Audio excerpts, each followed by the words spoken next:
ladies and gentlemen. Welcome to another episode of A Work in Progress with myself, Lena Shipota, your Queen of Hearts. This is a podcast made for the youth, by the youth. Joining me today in studio is SYM Model of the Year 2025, Landi Nangombe. Hey, girl. Hi, baby. How are you? I'm good. How are you? I left all your other things at the back because right now we are focusing on you being Model of the Year. Yes, we need to focus on that. How are you? I'm good. How have you been doing? I'm good. 2026. How is it feeling so far for you? Shoo. So far, it's fast. Yeah. It's quick. It's good. Yeah. Ever since winning the Model of the Year, it has actually been a change. Okay. It has been a whole from here to there. Yeah. So, but it has been good. It has been good. Okay, that's more than anything. I think that's the most important part of it all. That it's good, it's positive. Yeah. I see a lot of people celebrating you. I see you celebrating yourself as well. I'm very proud of you. I love that. Thank you. But let's get to know the real Landi. Who is Landi? Where did Landi grow up? What is Landi's personality like? Sure. Landi grew up in Windhoek. Okay. Also from a very big family, so Okay. we're 9 kids, 5 girls and 4 boys. So we grew up in Windhoek. My household was always chaotic, as you can imagine. But then I would say growing up, I always knew that something was different. Yeah. I always knew something was, I don't want to use the word off, but off in a sense of, why am I not like this guy? Yeah. What is there? See, something different. Very different. Had an imaginary friend. My family knows it. What was your friend's name? Gunu. Okay. Her name was Gunu. And my mom was so irritated by this because for me, she was so real. Okay. And this was my imaginative world. I was I had, when we talk about being someone that imagines stuff, I always took it to the next level. Okay. So my mom saw this and she was like, I know, I have to do something about this. Yeah. And then she takes me to occupational therapist, right? Yeah. And then she leaves me, this woman does all of her stuff. I have to now look at a painting that's probably smashed on the wall and I have to tell her, what do I see? And then she'll let me do little tunnels and things. And then, it was a whole, I think it was a 4 to 5 hour session. Okay. And I was 8 years old at this time, and I remember it so well. And when my mom comes back, I remember my mom. So my mom used to forget us. She would even forget you at school, right? So my mom forgets me at this woman's office, and she comes there rushing at 8 o'clock. She's like, "Oh, I'm so sorry." This woman is just there like, "Yeah." So let me just give you the findings, and then we proceed. And I remember sitting next to her because it was late. There was no kids. And then I will never forget the words. She tells my mom, "So there's nothing wrong with your child. She is not suffering from any mental issue. She's just very creative. Yes. So put her into ballet, swimming, acting. Something. Just throw her into the world and see what she catches." Going back home, my mom doesn't do this, right? Yeah. So I'm again stuck with this colorfulness inside of me, colorfulness. And I really did struggle. So I just want to say, parents, if you do notice your kids are like this, invest in it. Yeah. Put so much effort into it because growing up in a black household, we're not prone to that. Yeah. And this is so many years ago. We're not prone to that. You're told, oh no, your child is actually very good in this, and you're just like, it's too much money to invest in that. Or I have so many kids to take care of.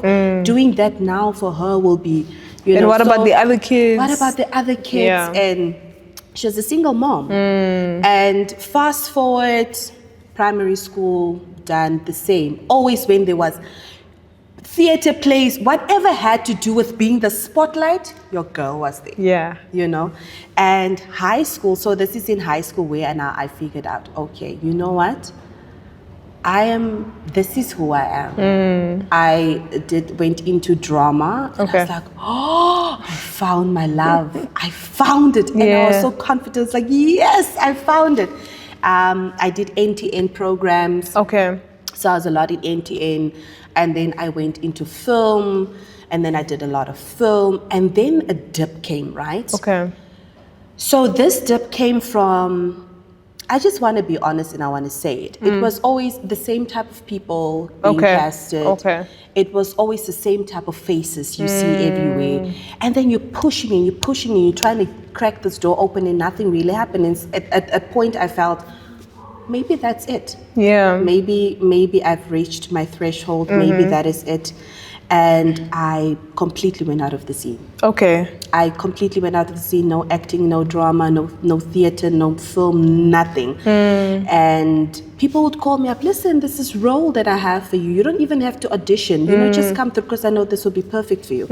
But I went in there with the mentality of, is it enough? Am I enough? Yeah. Is this good enough? You know?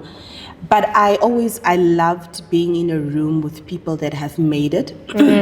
I loved being in the room with people that I could learn from. 100%. The same here. I love sitting here and having this conversation with you because obviously you have been. You know, you have been. And I would go and I would never really fully give myself because it was something I personally had to work on. Yeah. And then fast forward, you know, normal life, 8 to 5s, and then the modeling started. MTC Winter Fashion Week started. Yes, that's where I wanted to get to. Very passionate about that topic. Let's go. So I'm just a normal host working at a spa, a latte spa. And you know, for me, the reason why I loved that, because that was my playground. I could come to work and be a character. So I was a different character every day. Today I would be, you know, an Indian lady. Tomorrow, you know what I actually did now? My boss is big. Okay, she's not my boss anymore.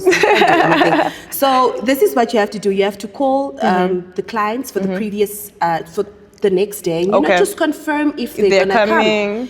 And I do this in a British accent. And I call up this guy and I was like, oh, you're still gonna come? So, good day, how are you? Fine, thank you. And I speak. And then he comes the next day just to confirm his treatments. And he comes the next day, he's like, oh yeah, I'm here for my treatment. And then he's like, oh, wow. Where's the British girl? He looks at everyone and he's like, is she white? Yeah. No, but they're black people. Yeah. But is she? And then he's like, who called me yesterday? And then he's like, oh, it's probably one of the hosts that called you. It's like, oh, is she from here? Yeah, she's from here. Like, is she Namibian? Yeah, she is. Oh, I could see the confusion in his face. Yeah. So yeah, that was my playground. And then Louise Monana was our brand ambassador. Yes. So we our relationship grew from there. I always made sure that I was his personal host. Yes. You know, I don't know. I always had a neck for the elite. Okay. Always. I always had a neck for the elite. Yes. I liked them, and I always had a way with them. Yeah. Because I knew, for me, in my mind was, this is the way I would want to be treated if I'm something one day. Yes. So once Lena Shipata walks in, I literally go to the back, go microwave her plakkies. Yeah. You know? Yeah. And then she steps into warm plakkies. Warm plakkies, okay. And I would go, you are not supposed to get that gown, but I'll go get the gown that's only for the members. Yeah. And I'll put you in that gown. Okay. I'll give you extra champagne, extra sweets. It's not supposed to be for you, and then this relationship grew. And then later my boss the people will complain that Landi is only treating this people. It's like, I have a neck for them. Yeah. I know how to treat them. Yeah. And one day, Louise, I make his chamomile tea and he looks at me, he's like, why don't you try modeling? Yeah. I was like, modeling me? Like what model? Like, he's like, no, runway. Yeah. I didn't even know what runway was. And I was like, oh, runway, you know, you have to act like you know like you're in the... I was like, runway? He's like, yeah, try runway. You've got an amazing body. Yeah. And also, we don't really have plus size girls like you. And I was sitting on it. I didn't go that year. And then the next year, I was like, let me try this. And I did. Okay. And I was casted. Yes. Did the runway. It was fun. And then I was like, oh, this is me. I literally had one of those moments. It was like an epiphany. I was like, oh, this is me. I can see myself. Yeah. And I had so much fun. And coming to winning the Female Model of the Year, I swear I did not see it coming. I noticed that you didn't see it coming because even your reaction, it was so like personable. It was so like, everybody was just like, oh my gosh, like it's so beautiful to see that girl, like once I saw you, I was like, this is Yeah, so. I remember you were there and you were like, you were shut Like, but you were, and I think you had not clicked that you won yet. And I'm like, get up, girl, get up.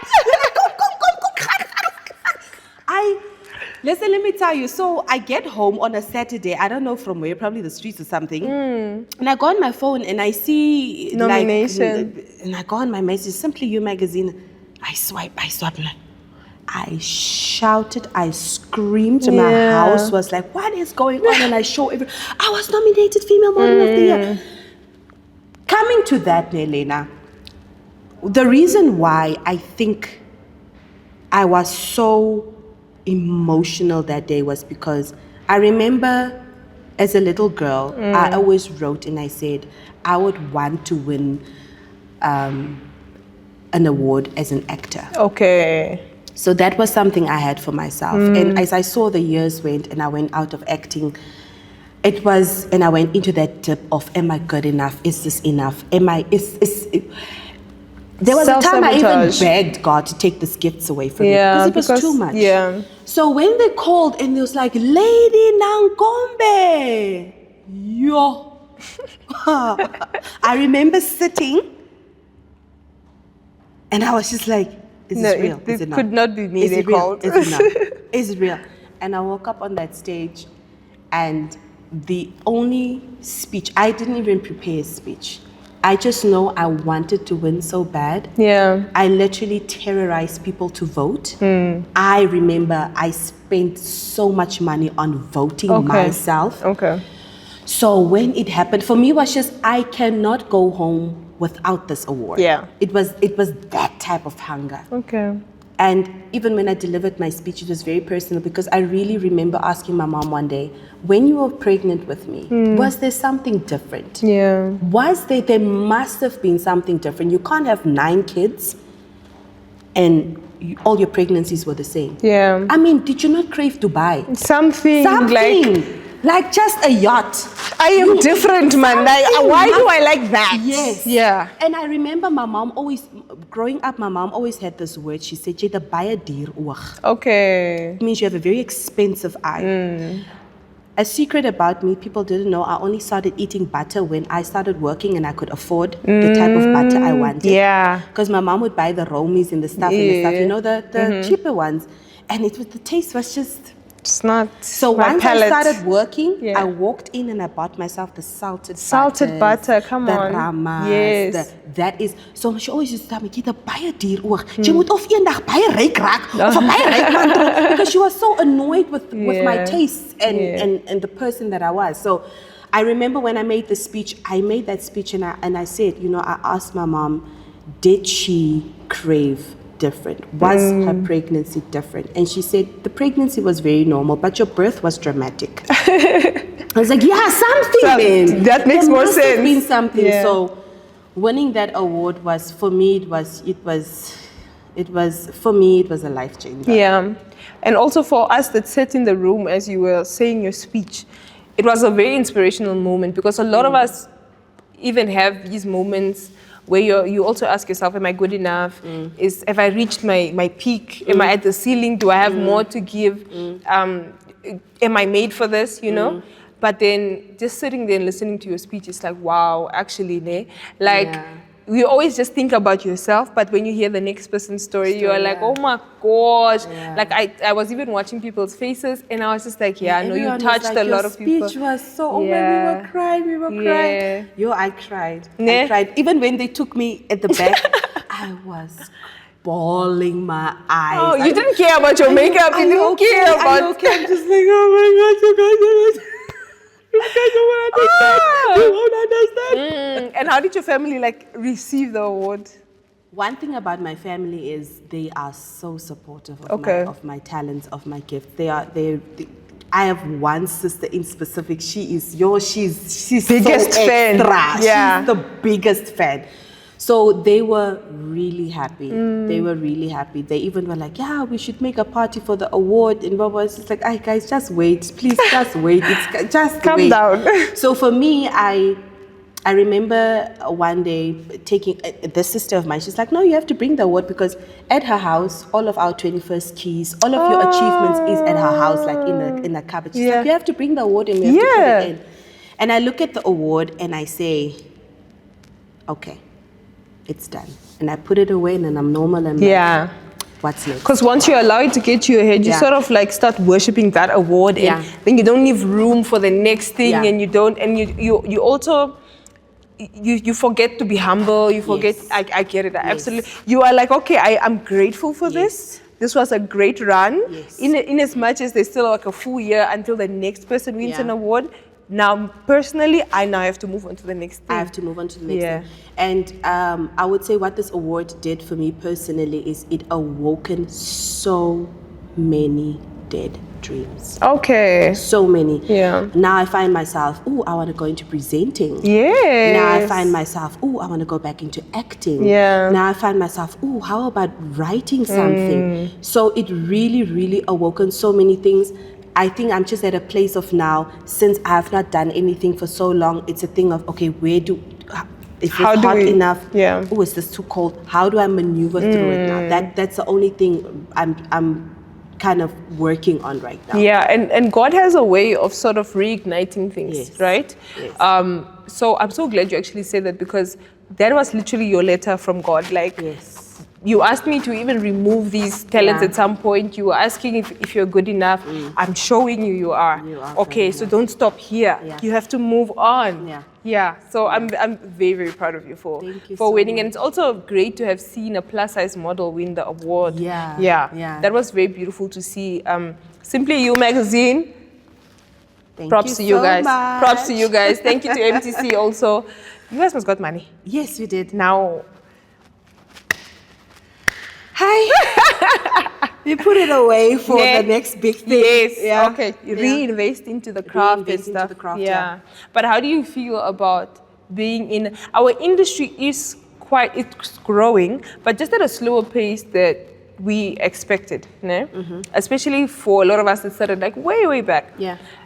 How are you experiencing a lot of that slow pace stuff, and how are you maneuvering around the industry and knowing that it's not every day that you get a call about a certain gig? It's not every day that you can walk into a room, or you need to know certain people. I mean, like any other industry, really. You know what I did?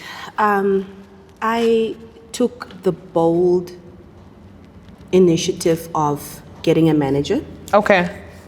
And I remember sitting her down and I was like, let me give you my whole backstory.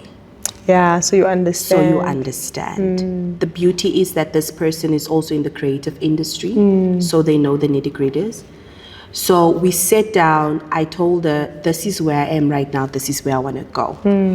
And because for me it was like, I can't do it alone. And also the other thing is having a mentality already of being a big shot. I was like, I can't do this on my own. Someone's gotta manage me. I mean, even if we are just starting, we need to already have that. I need someone that will literally lay out a content plan if we're going.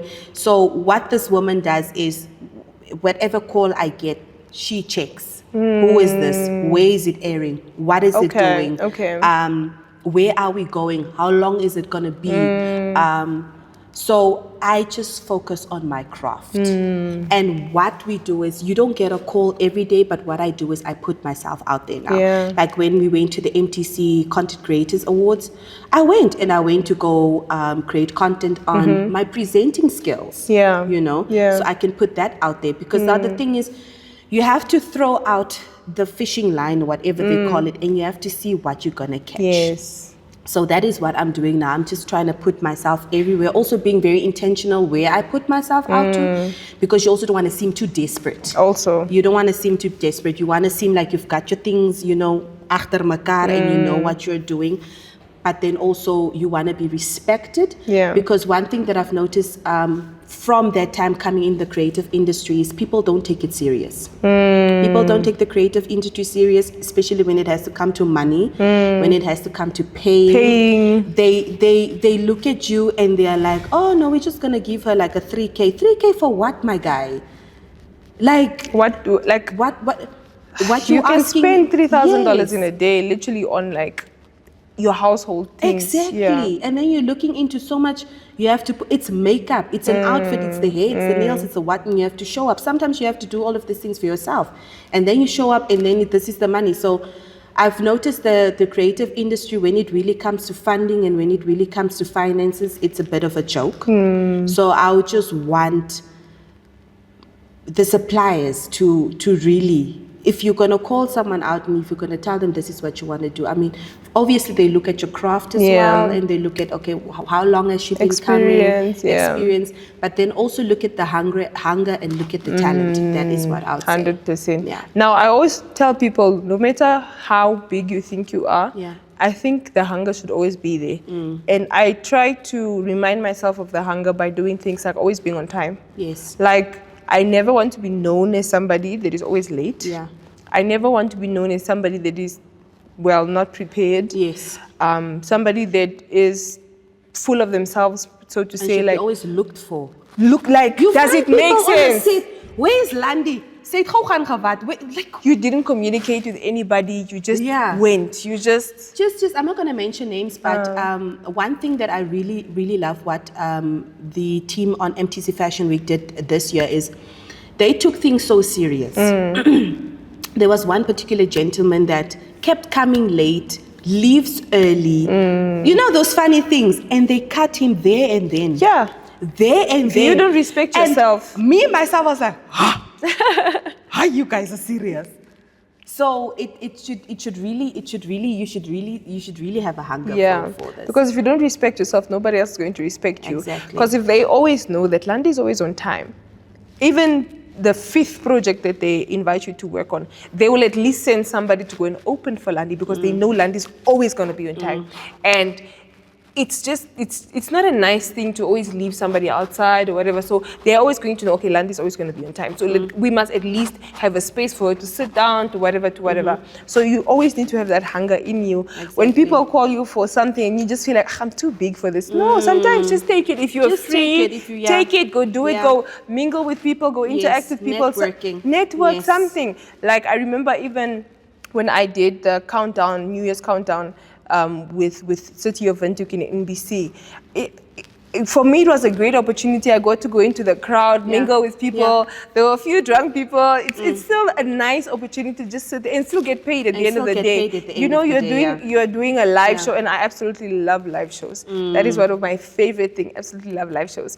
And it's just nice opportunities to go into the crowd and talk to people and also just like be human for once, because a lot of the times people are scared to talk to you. People are, so it's like, let's talk. Like, I'm a human being like you, like yourself. Yeah. So being hungry is very, very important in the industry. But what are you looking forward to 2026? Well, 2026, I'm thinking of doing runways international because I want to be recognized as an international plus size model. Okay. So I'm definitely thinking South Africa, Angola, Botswana, Lagos. I'm thinking of those runways. Okay. Yeah. Okay. And I'm also thinking of landing the presenting. Yes, let's do it. 100%. I really want to. I see a lot of people are now just taking it upon themselves and, like you said, going to events and just taking out a phone and just recording themselves being a presenter. It's literally as easy as that. Just starting with what you have. Yeah, 100%. Yeah. Thank you so much for joining me today. Thank you so much, Lena. You know what? I always say I love certified yappers that come on here. And you've definitely, obviously inspired our viewers. From the time that you won the award, we finally got to know your story. I think you should go out there and say your story a lot more, just so that maybe people that come after you or people that are sitting and feel stagnant just hear your story and they say, you know what, if Landi could do it in a world where plus size models were not recognized, I myself can do it. You know, it doesn't even matter what it is that they feel their shortcomings are. But once again, thank you so much for joining me. Thank you so much. It has been an honor. I would tell the story 10,000 times. 10,000 times. There's even a time I was thinking, you know, just having a message out there for parents who have creative and artistic kids. So tell that story more. 100%. It's very frustrating to be an artistic kid and to be bottled up. No, you should go to school, you should study, you should what. let the child do what they want to do. 100%. Yeah. There you hear it, ladies and gentlemen. That was Landi Nangombe, Model of the Year, SYM Model of the Year 2025, presented to be. She's doing so much. But yeah, from myself, Lena Shipwata, your Queen of Hearts, and everybody here in studio, it's bye and see you next time. Bye.